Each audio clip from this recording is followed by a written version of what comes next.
À Kolwezi, pour la conférence des gouverneurs des provinces, la première ministre s'est rendue sur le terrain pour visiter tour à tour la mine à ciel ouvert de Cove qui produit le cuivre et le cobalt, le concentrateur de KCC, l'usine de Lulou où l'on trouve la salle d'électrolyte qui produit les cathodes de cuivre. Judith Soumino a pu apprécier à sa juste valeur la représentativité des femmes à Kamoto Copper Company.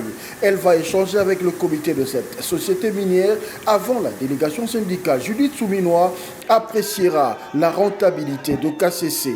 On est conscient de toutes les problématiques qu'ils sont en train de traverser en République démocratique du Congo.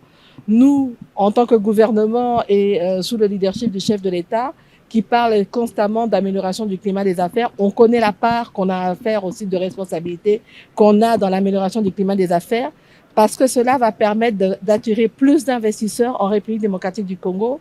Comme on le dit, le développement de la République démocratique du Congo ne peut se faire qu'à travers le secteur privé.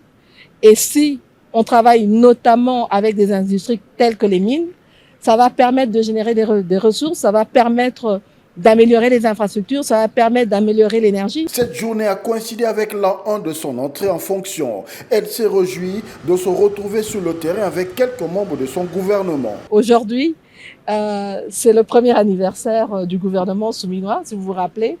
Nous avons, le 12 juin 2024, été investis par l'Assemblée nationale.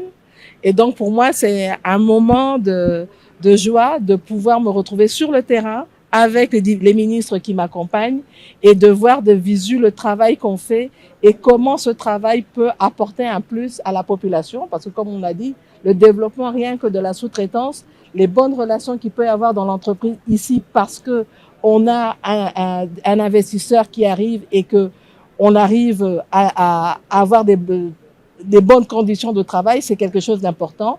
Maintenant, il y a des contraintes qu'il faut encore lever pour mieux faire les choses.